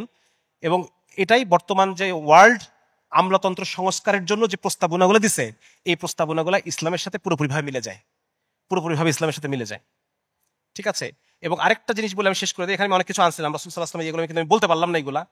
হ্যাঁ, উমর রাদিয়াল্লাহু তাআলা আমলাতন্ত্র কেমন ছিল আমি এখানে নিয়ে আসছি, এটা বলার জন্য তো যথেষ্ট সুযোগ পাইলাম না, আপনারা একটু পরে মিলাই নিন। হ্যাঁ, এগুলো আছে যে কিভাবে কি করা হয়। ওমর রাদিয়াল্লাহু তাআলা আনহু সর্বপ্রথম এই পৃথিবীতে আমলারা কি করতেছে না করতেছে এটা দেখার জন্য আলাদা একটা গোয়েন্দা অফিস তৈরি করে। আমলাদেরকে নিয়ন্ত্রণ করার জন্য তিনি রাষ্ট্র কর্মকর্তাদের বিরুদ্ধে অভিযোগ তদন্তের জন্য ওমর রাদিয়াল্লাহু বিশেষ বিভাগ গঠন করেন। এটাকে বাংলাতে কি বলে বলেন তো? আমাদের দেশে আছে এটা, দন্তের ন দিয়ে বলেন তো, কেউ পারলো না? হ্যাঁ, ন্যায়পাল। এটা আমাদের সংবিধানে আছে, এটাকে বলা হয় ন্যায়পাল। এটা আমাদের সংবিধানে আছে, এই যে ৭৭(১)। কিন্তু এইটাকে আমলারা আটকায় রাখছে। কারা আটকে রাখছে দেখেন? সংসদ সচিবালয় দীর্ঘ ৬ মাস ফাইলটি আটকে রাখার পর আইন মন্ত্রণালয়ে ফেরত পাঠায় এবং বলে যে ৫২ বছরে একজন ন্যায়পাল এখন পর্যন্ত নিয়োগ করতে পারে নাই। আমলারা এটা আটকে রাখছে। কেন কেন আটকে রাখছে বলেন? কারণ এটা হলে তো ওরা নিজেরাই ধরা খেয়ে যাবে, ঠিক কিনা? এখন বলছে আমাদের দেশে আমলারা এত শক্তিশালী যে তারা নিজেদের উপরে কোনো খবরদারি তারা সহ্য করবে না, এই কারণে এতদিন পর্যন্ত এটা হয় নাই। অথচ ওমর রাদিয়াল্লাহু কিন্তু এই কাজটা করছে। এই দেখেন, ওমবার্ডসম্যান। হ্যাঁ, এবং সেই সাথে আপনারা যদি পড়েন দেখবেন যে এতক্ষণ পর্যন্ত আমি যে টিম মডেল আলোচনা করলাম বা ইসলামিক যে মডেল, ওমর রাদিয়াল্লাহু তাআলার যে আমলাতন্ত্র ছিল, এটা এই সেম মডেল, একই মডেল। দেখেন, এই যে monitoring, outcome based, conflict and duplication solved. হ্যাঁ, হায়ারার্কি থাকবে, আবার টিমও থাকবে। ওয়েবারিয়ানের কিছু কিছু বৈশিষ্ট্য থাকবে, আবার টিমের কিছু বৈশিষ্ট্য থাকবে। মেরিটোক্রেসিও থাকবে, আবার পলিটিসাইজেশনও থাকবে, পলিটিক্যালাইজেশনও থাকবে, দুটোই থাকবে। ঠিক আছে? রুলস দ্বারাও সে নিয়ন্ত্রিত হবে, আবার একটু ক্যারিয়ারও থাকবে, সবই থাকবে। হ্যাঁ, দুর্নীতিকে নিয়ন্ত্রণ করছেন পানিশমেন্টের মাধ্যমে, আমাদের জন্য কঠোর শাস্তির ব্যবস্থা করছেন। এইভাবে করে জিনিসটাকে নিয়ন্ত্রণ করা হয়েছে। তো এইগুলো আমি বিস্তারিত আলোচনা করতে পারলাম না, বাকি এইগুলো আপনারা একটু দেখে নিন। লাস্ট আমি আমার জীবন থেকে একটা ঘটনা বলে আমি শেষ করে দিচ্ছি। সেটা হচ্ছে যে আমাদের যখন ফাউন্ডেশন ট্রেনিং হয়, এইটা বিসিএস এর যারা অ্যাডমিন ক্যাডার, পুলিশ ক্যাডার, ওরা করে ৬ মাস, আমরা ডাক্তাররা করি ২ মাস। তো এই ২ মাসের মধ্যে আমাদেরকে ক্লাস নেওয়ার জন্য যারা আসে, আপনার হচ্ছে প্রাণগোপাল স্যার একদিন আসছে, তারপর হচ্ছে আপনার আনু মোহাম্মদকে তো আপনারা চেনেন তাই না? পরিবেশ বিষয়ক একটা ক্লাস উনি নেওয়ার জন্য আসছিলেন। তারপর ইতিহাসবিদ একজন আছে সাজ্জাদ জহির, উনি আসছিলেন। একটা ক্লাস নেওয়ার জন্য আমাদের আসছিলেন ক্যাবিনেট সচিব নিজে। ক্যাবিনেট সচিব হচ্ছে সমস্ত সচিবদের বস, ক্যাবিনেট সচিব। ক্যাবিনেট সচিব আমাদের একটা ক্লাস নিচ্ছেন, সেটা হচ্ছে সুশাসন। হ্যাঁ, ভেরি স্মার্ট, একদম ক্লিন শেভ, ঘুরি নাই আমার মতো, আমার যতটুকু ঘুরি এতটুকু নাই, একদম মানে স্লিম, খুব লাগে না স্মার্ট দেখতে। হ্যাঁ, শার্ট টার্ট ইনটিন করা, খুবই ইয়ে আর কি দেখতে। তা ওনার ক্লাস শেষে আমি বললাম যে উঠে দাঁড়ায়, আমি জিজ্ঞেস করলাম, স্যার আপনি তো অনেক কিছু বললেন যে সুশাসনের জন্য আমাদের কি করতে হবে, দেখেন কি আজিব আজিব নিয়ম। বিভিন্ন সরকারি অফিসে গেলে পরে আপনারা দেখবেন সামনে একটা বোর্ড টাঙায় রাখছে, আমি এবং আমার অফিস দুর্নীতি মুক্ত। দেখছেন এটা? হ্যাঁ, এইটা লিখে দিলে কি দুর্নীতি মুক্ত হয়ে গেছে? কি আজীব, এটা নাকি একটা নিয়ম। এটা তারা গবেষণা করে বের করছে যে অফিসের সামনে ওটা লিখে দিলে পরে নাকি এটা দুর্নীতি মুক্ত হয়ে গেল। তো ওনাকে আমি জিজ্ঞেস করলাম, স্যার আপনারা যে অনেক কিছু বললেন, অনেক কিছু পলিসি বললেন, দুর্নীতি করার আগে দুর্নীতি ঠেকানোর কোনো নিয়ম আছে আপনাদের? একটা দুর্নীতি করার পরে অফিসারকে শাস্তি দিচ্ছেন, সেটা একটা ভিন্ন বিষয়, তদন্ত করতেছেন, শাস্তি দিচ্ছেন। কিন্তু দুর্নীতি করার আগে এমন কোন প্রজেক্ট আপনাদের আছে কিনা যে অফিসারের মনের মধ্যে কোনো ভয় তৈরি হবে আগে থেকেই সে নিজেকে সামলায় নিতে পারবে, এরকম কোনো প্রজেক্ট আপনাদের আছে কিনা? তা বলতেছে যে, উনি একটু হাসলো, হেসে বললো যে না, এরকম কোনো প্রজেক্ট আমাদের নাই। ইসলামী রাষ্ট্রে আছে নাকি? তাহলে সমাধান কিসে? সমাধান কিসে? শরিয়া। লা হাল্লা ইল্লা শরিয়াতি, শরিয়া ছাড়া কোনো সমাধান নাই। আমি আমার পুরো আলোচনায় দেখানোর চেষ্টা করলাম যে কিভাবে একটা ইসলামী রাষ্ট্র মানুষের আচরণকে নিয়ন্ত্রণ করে। শুধু ব্যুরোক্রেসি না, শুধু আমলাতন্ত্র না, প্রত্যেকটা জায়গায় এভাবে নিয়ন্ত্রণ করবে। একজন খুনি খুন করার আগে সে নিজেকে কন্ট্রোল করে ফেলবে, কারণ তার কন্ট্রোলিং মেকানিজমটা তাকে চিন্তার মাধ্যমে, গবেষণার মাধ্যমে নিজেকে কন্ট্রোল করতে হচ্ছে না, তার কন্ট্রোল সিস্টেম কি হয়ে গেছে, অটো হয়ে গেছে। ইসলাম ঠিক এই কাজটাই করে। একজন ধর্ষক একা পেয়েও সেই কাজটা করতে পারবে না। কেন? কারণ তাকে বিভিন্ন শাস্তির মধ্য দিয়ে রজম দেখছে, সে পাথর ছুঁড়ে মারতেছে দেখছে, হ্যাঁ, গলা কেটে ফেলে দিচ্ছে, এগুলো সে দেখছে। এবং এইগুলো দেখার দ্বারা তার মধ্যে কি তৈরি হয়েছে? আমাদের ব্রেনের নিয়ম হচ্ছে, আমাদের ব্রেন ওই আমাদের যত যত স্মৃতি, এই সমস্ত স্মৃতির মধ্যে 90% স্মৃতি আমাদের ব্রেন ভুলে যায়। 90% স্মৃতি এটা ডিসকার্ড করে। আপনি দেখছেন যে এরশাদ শিকদারকে, আপনি পেপারে পড়ছেন, আপনি দেখছেন নাকি এরশাদ শিকদারের ফাঁসি দিয়েছে? কেউ দেখছেন? এই মুরব্বীরা কথা বলেন না কেন? আরে পোলাপান, তোমরা তো দেখোই নাই, মুরব্বীরা দেখছে কিনা? মুরব্বীরা দেখেন নাই? হ্যাঁ, আপনারা দেখছেন কি? পেপারে দুইটা শব্দ দেখছেন, এরশাদ শিকদারের ফাঁসি, এই তিনটা শব্দ দেখছেন, আর কিছু দেখেন নাই আপনারা। তো এরকম কত জিনিসই তো পড়েন প্রত্যেক দিন। এত কিছু আমাদের ব্রেনে থাকে, এই কয়টা শব্দ থাকার কোনো কারণ নাই। আমাদের বর্তমান নিউরোসায়েন্সের গবেষণা বলতেছে ওই স্মৃতিটাই আমাদের ব্রেন মনে রাখে যেই স্মৃতির সাথে একটু পেইন মিশানো আছে। কি মিশানো আছে? একটু কষ্ট, একটু পেইন। এই জন্য দেখবেন যে মায়ের খায় তার মনে থাকে, আর যে মারে সে ভুলে যায়। যে মায়ের খায় তার মনে থাকে। যেই ইনফরমেশনের সাথে কিছুটা পেইন আছে এবং কিছুটা রিওয়ার্ড আছে, হয় সুখ অথবা কষ্ট, সেই ইনফরমেশনটা আপনার ব্রেন মনে রাখবে। এখন আপনি পড়ছেন এরশাদ শিকদারের ফাঁসি, এটা আপনার ব্রেন কয়দিন পরে এটা ভুলে যাবে। কিন্তু আপনি দেখছেন চোখের সামনে এরশাদ শিকদারের কট করে গলাটা কেটে ফেলাই দিল আর গলগল করে রক্ত বেরোয় আসতেছে, এটা দেখাটা কি সুখকর না কষ্টকর? এটা আপনার ব্রেন কখনোই ভুলবে না। এবং আপনি যখন কোনোদিন যদি আপনার সামনে কোনো মার্ডারের চিন্তা আসে, আপনার তখন ওটা মাথায় অটোমেটিক্যালি আপনি তখন এটা নিজেকে আটকায় ফেলতে পারবেন। এবং এই জন্য আল্লাহ তাআলা কোরআনে বলছেন যে কিসাসের মধ্যে আছে কি? কিসাসের মধ্যে আছে, জোরে বলেন, হায়াত। কিসাসের মধ্যে একজনকে কিসাস করবেন, আরো 1000 মার্ডারার সে সতর্ক হয়ে যাবে মার্ডারের আগে, সে আর মার্ডার করতে পারবে না, অপরাধ করতে পারবে না। ইসলাম শুধু আমলাতন্ত্রে না, ইসলাম প্রত্যেকটা জায়গায় এই ধরনের মানুষ তৈরি করে, যেই সমস্ত মানুষের কন্ট্রোলিং মেকানিজম অটো। এইভাবে ইসলাম একটা নতুন সমাজ তৈরি করে, একটা নতুন দেশ তৈরি করে, একটা নতুন সোনার মানুষ তৈরি করে। সাহাবীরা কিরকম মানুষ ছিলেন? হ্যাঁ, হেদায়েত পাওয়ার আগে, আরে বলেন না কেন, নির্ভয়ে বলেন। হেদায়েত পাওয়ার আগে সাহাবীরা খুবই, মানে কি বলা যায়, মানে সভ্য মানুষ ছিলেন না কেউ। সভ্যতার পর্যায়ের মানুষ খুব কমই ছিলেন, কম সাহাবী ছিলেন। এই মানুষগুলাকে যে আল্লাহ রাসূল সাল্লাল্লাহু আলাইহি ওয়াসাল্লামের সোনার পরশে, পরশ পাথরে যে তারা সোনার মানুষে পরিণত হয়েছে, কিভাবে হয়েছে? এই সেই মেকানিজম আজকে আমি আপনাদেরকে বললাম। এইভাবে তারা সোনার মানুষে পরিণত হয়েছে, কন্ট্রোল সিস্টেমটা অটোমেটিক করে দিয়ে। তাহলে আমরা বুঝতে পারলাম যে ইসলামী শরিয়া ছাড়া কোনোখানেই কোনো সমাধান নাই। আছে নাকি সমাধান? সেকুলার রাষ্ট্রের সমাধান আছে না? সমস্যা তৈরি করে, সমস্যা তৈরি করে, দুর্নীতি তৈরি করে, এই যা যা আছে এগুলো সব তৈরি করে, অপরাধ তৈরি করে, অপরাধী তৈরি করে। তাহলে সবাই বলেন আমার সাথে, লা হাল্লা ইল্লা শরিয়তি, লা হাল্লা ইল্লা শরিয়তি। শরিয়ত ছাড়া সমাধান নাই। তাকবীর, তাকবীর, তাকবীর। আসসালামু আলাইকুম ওয়া রাহমাতুল্লাহি ওয়া বারাকাতুহু।